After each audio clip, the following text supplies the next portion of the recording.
Hello, I am Rolando Garza. I am the Archaeologist and Chief of Resource Management here at Palo Alto Battlefield National Historical Park. And today I'd like to talk to you briefly about the park's effort to restore and maintain the cultural landscape at Palo Alto. On May 8, 1846, the U.S. and Mexican armies clashed on the open prairie of Palo Alto. Now, this period lithograph probably gives a fairly accurate depiction of what it would have looked like behind the U.S. line during the battle. Of course, you must ignore the mountains in the background. I just feel the artist had an issue with the horizon just falling flat, which it does down here. Regardless, you get a pretty good image of the two 19th century armies facing off on an open prairie. In 1992, Congress established a 3,400 acre boundary for the Park Service to preserve the opening battle of the U.S.-Mexican War. As you can see here, this battlefield is situated on the western edge of a large expanse of coastal prairie and estuary systems that dominate the southern eastern Cameron County portion. It's because of these soils, these salty soils that aren't good for crop cultivation, structural development, or livestock grazing that kind of saved the battlefield. However, during the 20th century, cultural activities did alter the hydrological regime of this area of the Rio Grande Delta. Beginning in the early 20th century, Cameron, Willacy, and Hidalgo counties, the three counties that make up the heart of the delta on the northern side of the river, uh, developed or constructed a network of drainage ditches, which got continually be improved throughout the 20th century and expanded throughout the 20th century to alleviate the flooding that occurs due to tropical storms and such. Meanwhile, the Rio Grande River saw dams placed on it throughout the 20th century. Both of these issues would forever alter the hydrological regime of the delta. The delta no longer functions like it used to prior to the 20th century. And therefore, we kind of have a stagnant uh, area. But this also led to woody vegetation and prickly pear being able to encroach and dominate historic prairies because they weren't experiencing the flooding they used to. This situation was exacerbated by landowners on the battlefield during the late 20th century, clearing vegetation to earth, attempting crop cultivation, and bringing in cattle to graze on it, helped spread native mesquite and prickly pear cactus throughout the historic prairie.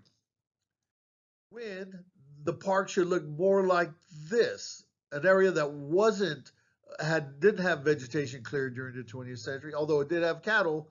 The Spartina grass, which dominated the Gulf cordgrass, Spartina spartanae, dominated and kept the other plants from coming in. In response to the change in hydrology, the park developed a battery of vegetation management techniques to cosmetically restore the historic prairie and maintain it. Beginning in 2016, the park partnered with U.S. Fish and Wildlife to mechanically remove the brush on the prairie.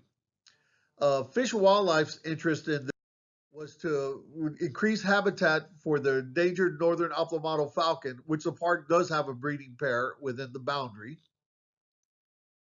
We contracted with a machine that would shred down to the ground without doing any ground disturbance, which is important because the archaeological record here at Palo Alto Battlefield is from the surface to about a foot down.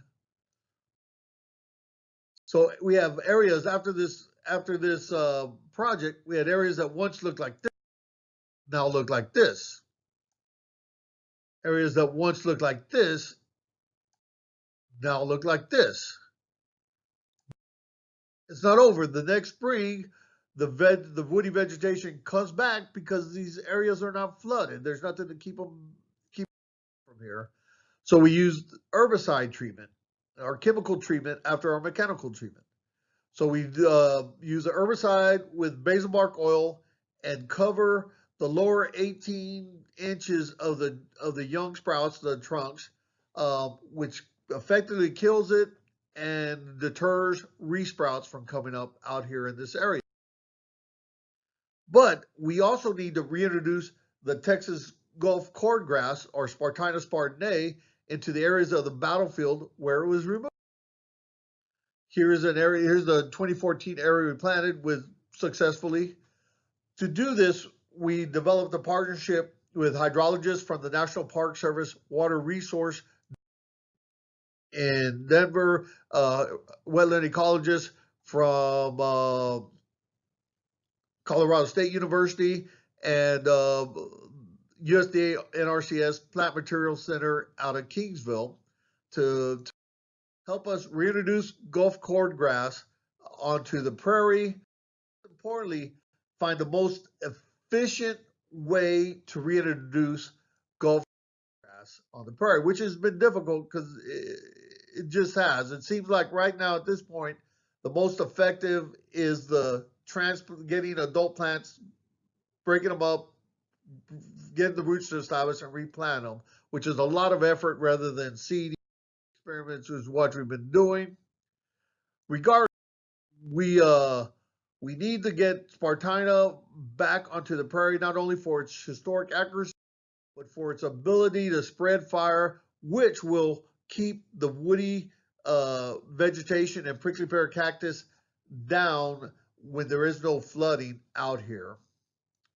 And with that, I want to say thank you for your attention and have a good day.